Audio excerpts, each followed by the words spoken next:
to all of those of you who celebrate. And yeah, hope you all having a great day today. As the title of this video suggests, I'm going to talk briefly about Bitcoin and war. Why? Why would I talk about war on such a lovely, beautiful day here in northern Israel? Why would I talk about such an ugly topic? Well, Bitcoin and war are two things that are frequently discussed by people who are often Bitcoin maximalists, who make such grandiose claims as Bitcoin disincentivizes violence, especially interstate violence. And I'm here to tell you that it does not.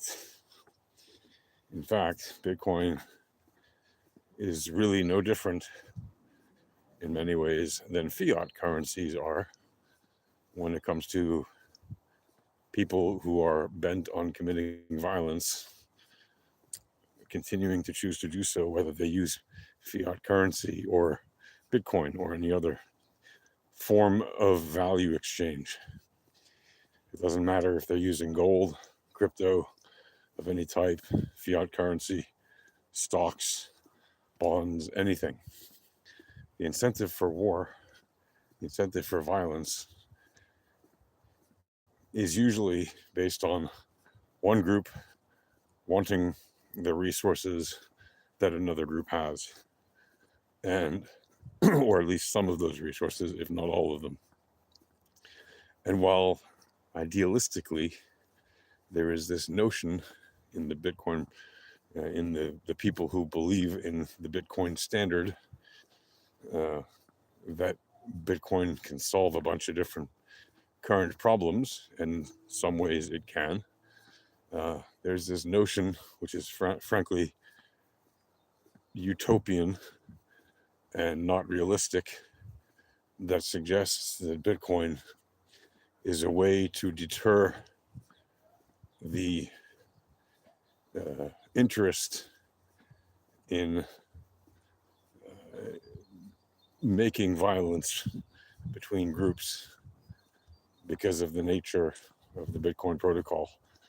And that is factually borne out to be incorrect, as evidenced by, well, quite a lot of evidence to date in the 16 years or so that Bitcoin has existed. Now, that is not to say that I don't still think that Bitcoin is a wonderful protocol, because in many ways it is, even though it is more than disheartening, although it was fully expected that Bitcoin would not remain the so-called people's money for very long, and that as soon as governments and big institutions in Wales saw the value and the potential value, especially the monetary value or the perceived monetary value of Bitcoin, that it would be taken over largely by those very same large entities that Bitcoin was ostensibly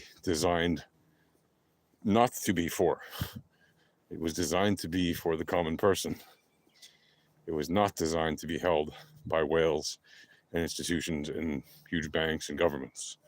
Nevertheless, it is held by those people and organizations, and will continue to be so. Oh, hold on.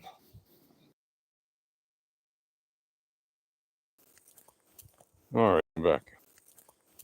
All right, I'm back. Hello, hello. What, am I on a horse? No, I am not on a horse. What? Why are you bouncing up and down? Well, I'm just walking.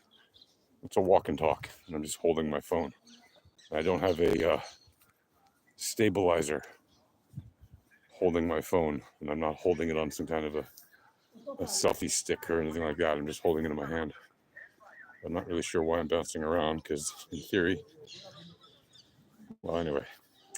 But yeah, Bitcoin does not disincentivize war and violence, as we've seen between, first of all, I mean, let's look at Silk Road, right? Which, okay, you can argue whether or not you think whatever about the situation, and as it was resolved by the pardoning of the founder, Ross Ulbricht. But that's not the point. The point is there were people buying and selling all kinds of things there.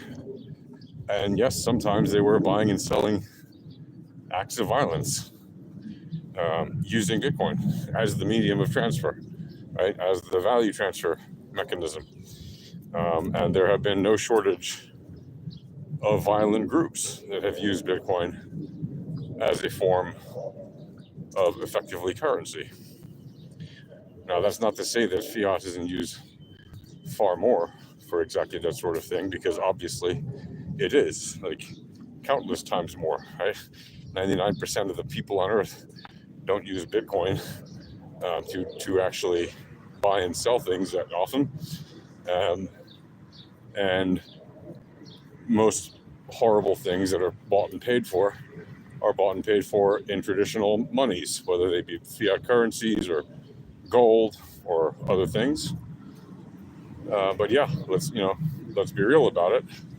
There is still no shortage of things that have been done by people to other people, you know, with violence at its core, that have in fact used Bitcoin as the source of funds. Now, again, doesn't mean I don't like Bitcoin. It doesn't mean that Bitcoin isn't a great protocol that provides a financial escape hatch from the traditional financial system. It does. And Bitcoin does solve a lot of problems that having unlimited printer go burr,